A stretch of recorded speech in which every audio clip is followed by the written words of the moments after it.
Football দুনিয়ায় অনেক কিংবদন্তি আছে, কিন্তু পাওলো মালদিনি সে যেন এক অন্য গ্রহের নাম। একজন ডিফেন্ডার যার নাম শুনলেই ভয় পেত আক্রমণ ভাগের খেলোয়াড়েরা।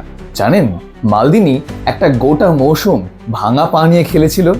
হ্যাঁ, 2002-03 মৌসুমে মালদিনি একবার ভয়াবহ চোট পান, পায়ের হাড় ভেঙে যায়।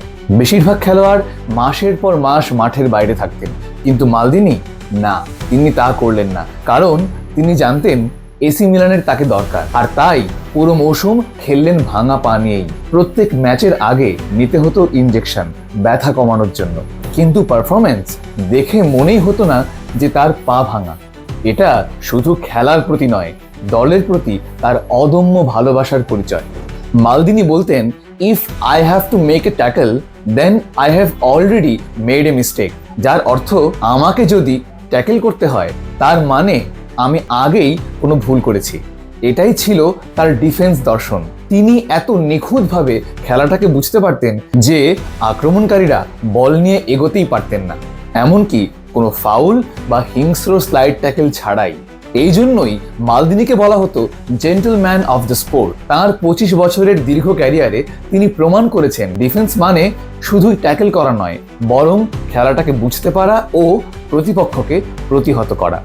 আরেকটা অবিশ্বাস্য দিক হলো মালদিনির লয়্যালটি। যেখানে আজকালকার খেলোয়াড়েরা প্রায়শই দলবদল করে, সেখানে মালদিনি পুরো 25 বছর কাটিয়েছেন একটাই দলে, এসি মিলান। সেই সময়কার সফল ক্লাবগুলোর মধ্যে অন্যতম রিয়াল মাদ্রিদ তাকে অনেকবার অফার পাঠিয়েছেন, কিন্তু তিনি প্রতিবারই রিফিউজ করেন। 25 বছরের এই দীর্ঘ যাত্রায় তিনি এসি মিলানের সঙ্গে জিতেছেন 26টি ট্রফি, যার মধ্যে আছে 7টা সিরিয়া, 5টা চ্যাম্পিয়ন্স লিগ, 4টা উয়েফা সুপার কাপ, একটা ক্লাব ওয়ার্ল্ড কাপ সহ আরো অনেক ট্রফি। ক্লাবের প্রতি তার এই আনুগত্য ও ভালোবাসার জন্য তাকে ডাকা হতো এল ক্যাপিটানো, ইতালীয় ভাষায় যার অর্থ দি ক্যাপ্টেন।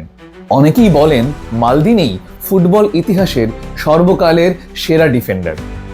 তবে তিনি শুধু একজন খেলোয়াড় ছিলেন না, তিনি ছিলেন এক অনুপ্রেরণা, এক জীবন্ত পাঠশালা আর স্পোর্টসম্যানশিপের এক জ্বলন্ত নিদর্শন। পাওলো মালদিনি, যে খেলোয়াড়ের গল্প শুনলে পেপ গার্দিওলার সেই কথাটা মনে পড়ে যায়, তুমি কি জিতেছো সেটা বড় কথা নয়, বরং কিভাবে জিতেছো সেটাই আসল।